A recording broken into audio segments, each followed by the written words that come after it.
and didn't learn to speak English till she went to school. She played the first Romana, so please give it up for Mary Tamm.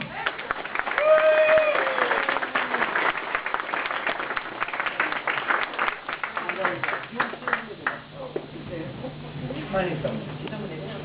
We have since the first time. It's like doing a sex scene, you know, you don't meet the person you're doing it with in the morning. I didn't think that's what we were doing today. Didn't they tell you? They didn't tell it like that, no. Years ago, is that working? Oh, that's better. I was doing Jonathan Creek, and I was playing a film star who was serial murder, and I had the script obviously, and I read it, I read it once, I read it twice, and then when we got onto the set, the director said, well, have you got myself ready for the bed scene? No. I thought it was a send that. I thought, am I lying in bed? No, it's a sex scene. Did you read the script? I thought, which way is the script? I never saw this before. So I quickly looked at the script and I thought it's all in flashback. I never bothered reading the flashback. This woman who's playing a film star is in bed with her leading man. There was about 25 and very healthy. And obviously, you know, he did know about it, but he was a bit confused. He didn't realise that we were doing it on that day. So I had to get into bed with my knickers on, and he had just his knickers on, and we had to simulate like at 8 o'clock in the morning. And halfway through, I said, oh, by the way, what's your name again? Anyway, it just reminded me slightly of that, Dominic. No, that's fine. When you do a scene like that, how many people are present? Does it millions. Really? Millions of people. I mean, they get you in a dressing gown, and then you put under the sheets, and you take your dressing gown off, and you sort of lie there, you know. But after 3 or 4 takes, you just don't bother anymore. I'll just get in there. Because nobody's looking at you. You know, the sound guys are all fiddling with their, you know, knobs. Are you sure no one's looking at you? Or maybe they were, I was short-sighted. And, you know, the lighting guys are doing the light, and nobody's actually looking at you. So you don't feel self-conscious. I mean, it wasn't obviously my first music or sex scene. But it just reminded me, because I was writing about a particular scene, a new scene I had to do in my book, and you know, I just sort of started thinking, well, I'm lucky in a way that I haven't had a lot of that, you know, like Helen Mirren's always taking everything. You know, always got onto this so early in the morning. Is that, do you think, the most challenging thing you can do as an actress? Or would you say there's more challenging things than... Well, I think there are more challenging things like acting. I think acting is probably the most challenging. But no, it's nerve-wracking because I think it's down to personality and confidence. You know, if you're very self-confident and if you're an extrovert, I think it's quite an easy thing to do. But if you're a bit shy, you know, which most actors are, funnily enough. I don't know many actors apart from Tom Baker who are naturally extrovert. You never notice. Brian Blessed. Brian Blessed is another one. I think that's kind of a new thing. Not Doctor Who. We'll muse on that for a minute. Anyway. Why did you do that? Oh, was he new? Well, I mean, you did have to speak to the other main character. Patricia.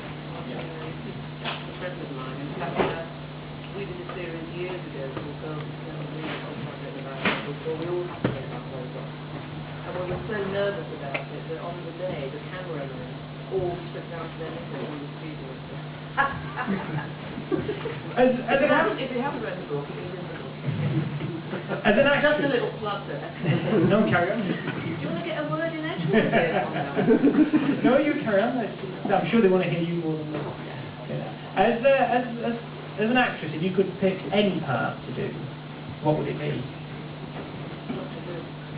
You would be the doctor. I'd like to be the doctor. Do you think a female doctor would work? Because I have this argument a lot with feminists. Well, I'm not a feminist. I mean, I am just a human being. And, you know, 50% of the world's population is female. 50% of the viewing audience is female. I think a female doctor would be fantastic, and it would work very well. It would bring a different dimension to the program which we've never had before. I just think it's worth a try, you know. Can you all hear me, by the way? The mic working? I was just going to say, microphone either... Is that better? Move close to it, or would you rather hold it? Yes. Just really close. Yep. Stand there with it. No, all right. Well, can you Happy Can day. you all hear me now? Or maybe I'll film it, you know what I mean? Actually, it's going to get on my nerves. Okay. I can just see out the corner of my eye, it looks like some... There you go. Yeah, I'll just then we can both look cool with our That's fine. eyes. Thank you, darling, thank you. Another man I don't know, it's all weirdness. You'd come and all these blokes and people around that you've never met before. And that's just the man.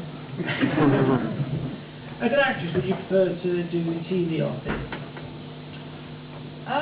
Well, I like doing both. The thing is, with having a career that spans all three mediums, theatre, film and TV, you go from one to the next. And if you're in a long-running TV series, you think, oh, gosh, I wish I was doing theatre. And then when you get a theatre job and you're in it for a year or 6 months, you think, oh, I'd love to be doing a film. Then you get a film and you're away on location for weeks and think, oh, I'd love to go back and do telly. You know, so whatever you're doing, you do appreciate it, but then you want to change, you know, and I think that's the great thing about acting, is you're not only just changing parts all the time, but you're going from one medium to another, and I like that. I think a lot of actors do like that, but then I've got friends who really prefer theatre and deeply prefer film, so I think I just like all three equally.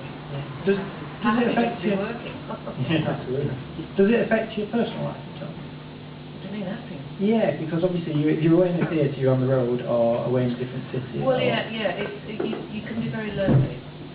I remember when I was doing Brookside, I was up in Liverpool for 18 months, and I do like Liverpool, but Really? obviously I was away from home. Yes, thank you, darling. I do like Liverpool. And I'd get back, you know, and it'd be like Friday night, and I was tired, and Saturday I had to learn my lines, and then Sunday I had to go back to Liverpool. So I saw my husband in between learning lines and, you know, doing the washing or going out and doing the shopping for about 2-3 hours, and then we'd inevitably have a row.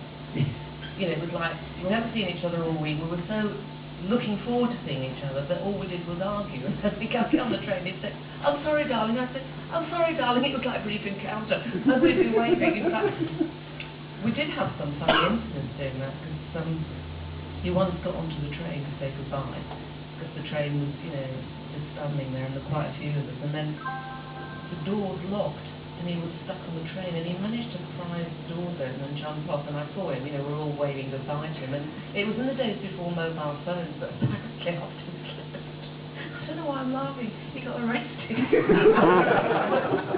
Surprising train. He got arrested for jumping off a moving train and for being on the train when it was leaving, and they kept saying, well, there's clear notices saying you mustn't be on the train, you know, the doors closed 2 minutes before it leaves. He said, well, they didn't close 2 minutes before it left, they closed as it was leaving. Anyway, he was questioned by the police, and they're pretty tough, the transport police, you know. They've obviously got nothing better to do. They should be catching terrorists, you know. Is there a transport police in there? No, I agree with you. Public transport. Well, Yeah, well, the transport police do take it seriously, end up running down some random guy. But anyway, we had a lot of interesting episodes, but I was very glad to get back. I would have stayed on because they asked me to do another year, and if it had been based near London, I'd have done it like a shot. It was a great series, you know, I had a great character today, but it was just the strain of being away from home. Yeah. So what made you go into acting in the first place? I read that you were about 6. That's right. Yeah, what happened? Well, I don't know what happened really. I was playing on the street with a little girl, and I was about 6, and she said, because I wanted to be a writer. I'd already decided by that age to be a writer, because it's funny how I'm writing now, it's taken me long enough, but this little girl said, oh, I'm going to be an actress when I grow up, and I thought, oh, that's a good idea, I think I'll be an actress when I grow up, and that was it. That was literally it, but there must have been seeds started, because again, you know, when I was writing my book, I went back to all my old diaries that I kept as a child, and my mother used to take me out to, you know, theatre and films and all sorts of performances every single week when I was growing up. She was an opera singer. She was an opera singer, but she was a refugee from Estonia, as you know. And when she came to England, she couldn't speak English, but she started singing in working men's clubs. Doing opera?